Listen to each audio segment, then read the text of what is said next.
Bonjour chers auditeurs de l'ODJ Média, notre chroniqueur invité, Aziz Bousseta, partage son avis et sa réflexion, dans un article qu'il a intitulé « Le Parlement à 60 ans. L'âge de la sagesse ou de la retraite ?» qu'on écoutera ensemble dans ce podcast.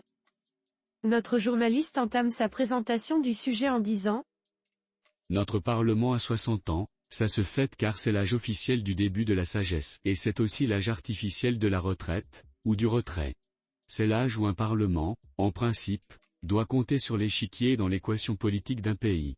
Notre Parlement, avec ses 2 chambres et ses 515 élus, compte-t-il vraiment dans la politique de notre pays? Il est indispensable à la bonne marche des affaires, mais nullement à leur conception et il est, malgré la Constitution, facultatif dans leur évaluation. » Notre animateur TV, Monsieur Aziz Bousseta présente son point de vue initial de cette manière.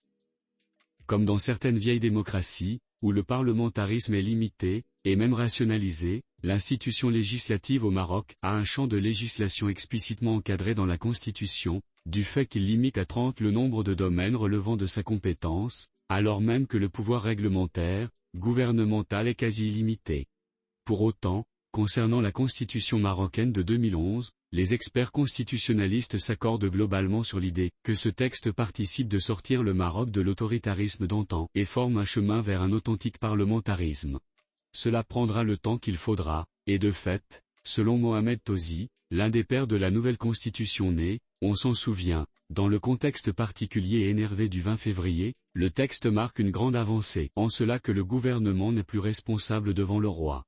Le roi ne peut user directement du pouvoir, que dans des situations exceptionnelles. Le monopole du pouvoir législatif revient au Parlement, le roi ne peut légiférer, pas plus qu'il ne peut renvoyer le chef du gouvernement hors une dissolution du Parlement, laquelle placerait le pays en situation de crise institutionnelle. Le débat sur l'exclusivité législative et le monopole du Parlement pose débat, car, pour le politologue Abdelhamid Benkattab, l'article 70 dispose que le Parlement exerce le pouvoir législatif. Il vote les lois, sans préciser s'il s'agit d'une exclusivité. Le débat est donc ouvert sur la nature et la place du Parlement dans l'édifice institutionnel, et aussi sur le degré de rationalisation, de notre parlementarisme. Cela nous renvoie donc au facteur humain, en l'occurrence à la qualité des parlementaires qui peuplent cette institution, parmi lesquels certaines créatures la hantent. Ces parlementaires sont-ils aptes à réfléchir en termes de parlementarisme et d'en débattre avec les autres pouvoirs? Sont-ils armés pour exercer leur rôle de contrôle du gouvernement et de contrôle des politiques publiques, article 70? Les réponses à ces questions font dégringoler le débat de plusieurs crans, eu égard à une certaine faune, qui s'agite au Parlement, peu lettrée, peu cultivée, sans aucune connaissance de la chose juridique, mais, plus grave, concernée par des soucis judiciaires. Ils sont plus d'une trentaine d'élus parlementaires, dans l'une ou l'autre chambre, à affronter des accusations diverses, allant du pénal de mœurs à celui de corruption ou dilapidation de deniers publics. Le Parlement s'interroge ardemment sur leur sort, les suspendre, les priver de présidence de commission, de prise de parole, les déchoir de leur qualité, les discussions battent leur plein alors même que l'éthique et la morale supposées exister dans l'enceinte parlementaire devraient inciter président et bureau à aller plus vite, à se montrer plus fermes, à être intransigeants, à conférer à leurs fonctions la noblesse et la hauteur qui devraient être siennes. Là, les calculs partisans ont la peau dure. Notre chroniqueur invité approfondit sa réflexion ainsi.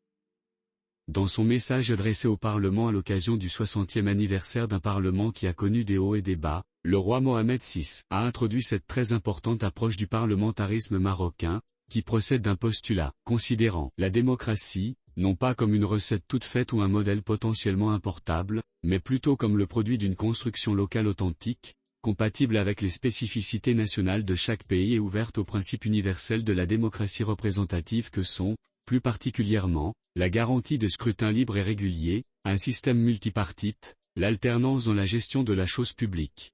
Autrement dit, la conception démocratique est relative, la pratique électorale est universelle. En effet, la nature et la pratique parlementaire diffèrent selon que l'on soit en Espagne ou au Japon, au Canada ou en Nouvelle-Zélande, en France ou en Argentine. Mais ni en Espagne, ni au Canada, ni au Japon, ni en Nouvelle-Zélande, ni en France ni en Argentine, il n'existe près de 10% des parlementaires poursuivis pour diverses activités crapuleuses, pas plus qu'il n'existe autant d'élus condamnés et siégeant tranquillement dans leurs hémicycles, ou encore des députés ou conseillers parfaitement incultes. D'où cette seconde phrase du roi, placée à la fin du message, pour plus d'impact et de force, conditionnant tout ce qui a précédé dans le dit message, à cette fin, parmi les principaux défis qu'il conviendrait de relever, citons notamment la nécessité de reléguer à l'arrière-plan les calculs partisans au profit des intérêts supérieurs de la nation et des citoyens, et de moraliser la vie parlementaire par l'adoption d'un code de déontologie qui soit juridiquement contraignant pour les deux chambres de l'institution législative.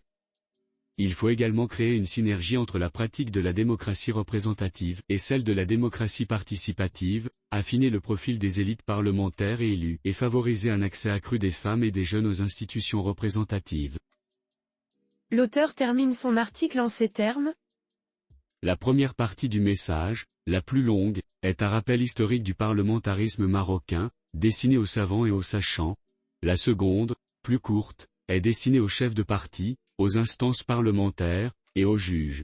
Aux chefs de parti, pour que leur décision d'investir quelqu'un aux élections réponde à des considérations politiques et éthiques, et non personnelles ou, plus grave, financières et ou mercantiles.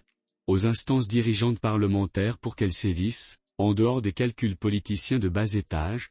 Aux juges pour qu'ils jugent, et surtout veillent à faire exécuter leur jugement. Cela éviterait, entre autres affligeants exemples, qu'un élu condamné à 5 ans pour corruption ne vice-préside la commission de la justice. En un mot commençant, faire de la qualité et non plus de la quantité, car on devrait bien trouver quelques milliers de candidats honnêtes, intègres, compétents et véritablement engagés pour candidater, être élus et légiférer. Disposer de ce corps d'élus éviterait donc à ce gradé parlementaire, qui se reconnaîtra, sommé de faire son travail, pour entrer dans l'histoire, de répondre nous, on ne veut entrer que chez nous. Avec ce genre de pensée, la JDA, sérieux, attendra. À l'inverse, avec la phrase du roi citée plus haut et le début de nettoyage judiciaire en cours, la même JDA changera la face du royaume. Rédigé par Aziz Bousseta.